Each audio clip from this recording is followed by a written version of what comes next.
There's a moment in every family falling apart story where the breaking point stops being a single dramatic fight and becomes something quieter. A missed dinner, an empty chair at Christmas, a name that stops coming up in conversation, not because anyone banned it, just because, somewhere along the way, the distance became the default. This is that moment for the House of Windsor, and Wimbledon 2026 is where you can see it most clearly. Here's what's happening right now. Prince Harry is in the United Kingdom. His children, Archie and Lilibet, are on British soil for the first time as a family in 4 years. The visit has been all over the news. There are even reports the family was offered a royal residence to stay in during the trip. He is here. Physically, geographically, undeniably here. And Wimbledon starts in days. The same Wimbledon where Kate, Princess of Wales, royal patron of the All England Club, will walk out onto centre court, shake hands with champions, hand over trophies, and smile for cameras in front of the entire world. The same Wimbledon where the royal box will be full of carefully chosen faces. The same Wimbledon Harry once sat at, laughing, next to his brother, his sister-in-law, and his then fiancée, while the crowd watched all 4 of them and thought, "Look at this family. Look at what they have." He is 40 minutes away, and he will not be there. That's not a tabloid headline. That's not a hot take. That's a fact with 8 years of weight behind it. And if you want to understand what it means, not just as royal gossip, but as a story about choices, about families, about the specific kind of grief that comes with bridges you burned yourself, then stay with me. Because this story starts in 2018, and it doesn't end where most people think it does. Cast your mind back to July 2018. Wimbledon, center court, royal box. The cameras kept cutting to one particular row. William and Kate, Harry and Meghan. 4 people who looked from every angle available like they were exactly where they were supposed to be.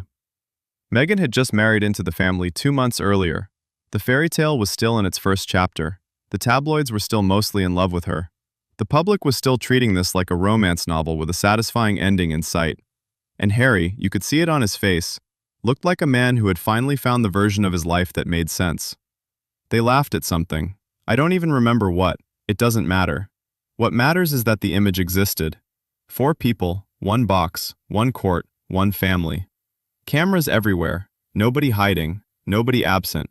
Everyone exactly where protocol and affection and appearances said they should be. That image is now the measuring stick for everything that came after. Because when you have a before picture that clean, every crack in the after becomes visible from a mile away. And the cracks came fast. By 2019, the atmosphere had shifted. You could feel it even through screens. The joint engagements between the 2 couples had thinned out. The Fab Four narrative the press had built so enthusiastically was starting to fray at the edges. There were stories, denied, then not quite denied, then just left to sit there, about tension between the women, between the brothers, between 2 very different visions of what royal life should look like and who it should serve. Harry was at Wimbledon in 2019, but if you look at the photos, really look at them, something had already changed in the geometry of it. The ease was gone. The spontaneity was gone. These were people performing closeness rather than inhabiting it. That's a subtle thing. Most people missed it in real time. But in hindsight, it reads like the last chapter before the plot twist. And then 2020 happened. January 2020. Harry and Meghan stepped back from royal duties. The word they used was step back. What it actually meant was, we are leaving. Not on holiday, not for a break. We are leaving the institution, leaving the country, leaving the roles, and we are not coming back to them. The announcement landed like a stone dropped into still water. The ripples are still moving. By the time Wimbledon 2022 came around, Harry wasn't there. Not diplomatically absent, not busy with a scheduling conflict. Just not there. The box had a different configuration now. Kate was there. William was there. The institution carried on, as institutions do. But the row that had held 4 people in 2018 now held 2. And nobody in the royal box was going to acknowledge the arithmetic out loud. If you've been watching this story and you felt something shift in 2022, you weren't imagining it. That Wimbledon was the first one where the absence became structural rather than circumstantial. It wasn't, Harry couldn't make it this year. It was, Harry doesn't come to this anymore. That's a different sentence, and it matters enormously. So here we are, June 2026, and the thing that makes this year different from every year before it is that Harry isn't absent because he's in California. He isn't absent because of distance, or logistics, or the simple geography of a life lived 6,000 miles away. He is here. He brought his kids. Archie is 7 now. Lilibet is 5. They have probably never experienced a British summer. They've never stood on the grass their grandmother Diana walked on, never heard the particular sound of rain on a London street, never seen what their father's country looks like when it isn't being viewed through a documentary camera or a legal filing. And Harry brought them here. That matters. That is not a small decision for a man who has spent 4 years in a very public, very painful estrangement from the place he grew up. Something shifted enough for this trip to happen. And yet, Wimbledon. Let me paint you the picture of what showing up would actually mean. Not in theory, in practice. Harry walks into the All England Club. He is escorted to the royal box. He sits down. Within approximately 90 seconds, every camera at Wimbledon, and there are hundreds, has found him. Within 3 minutes, every anchor on every sports channel covering the tournament has pivoted from discussing the tennis to discussing the seating arrangement.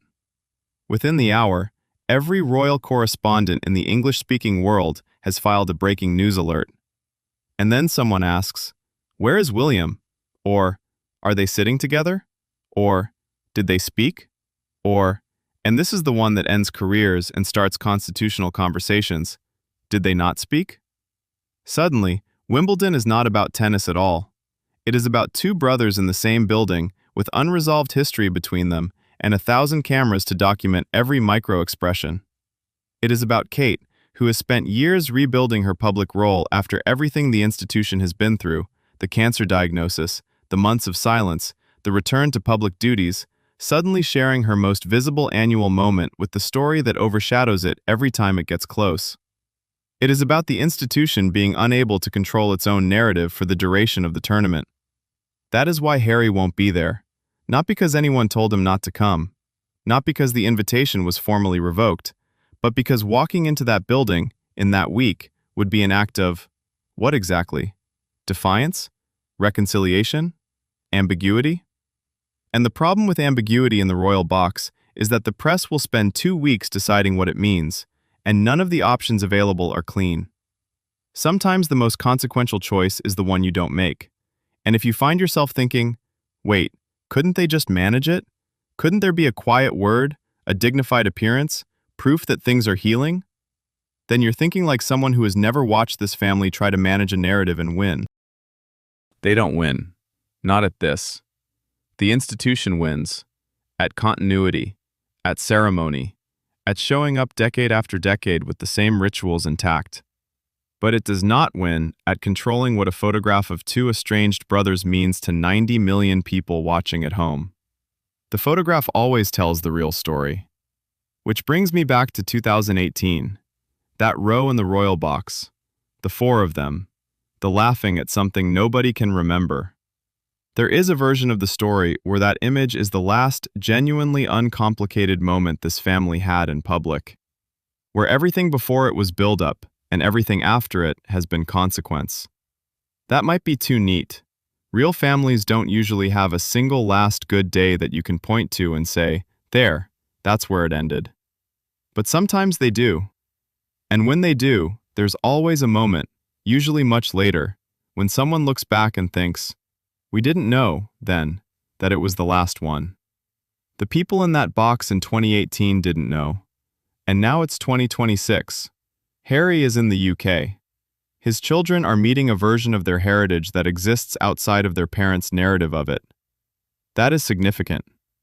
That might even be the first visible sign of something slowly, carefully beginning to mend, not between institutions, but between people. But he will not be at Wimbledon. And the reason that matters isn't because Wimbledon is sacred, or because his absence is a scandal, or because we should be measuring the health of a family by their seating arrangements at a tennis tournament. It matters because of what it tells us about where the line is. Harry can be in the UK. Harry can bring his family. Harry can stay in a residence connected to the Crown, can walk the same streets, can exist in the same country as the people he spent years in conflict with. All of that is now possible. All of that is apparently happening.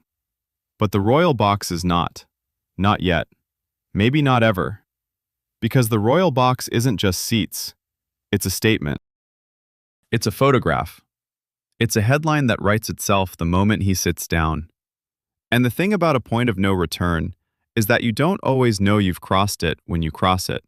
You find out later, when you're 40 minutes away and it's still too far to go. If this made you think, drop a comment. Tell me where you think this goes next. Does he ever sit in that box again? And if you're not subscribed yet, this channel covers the stories behind the stories. Not just what happened, but what it means. I'll see you in the next one.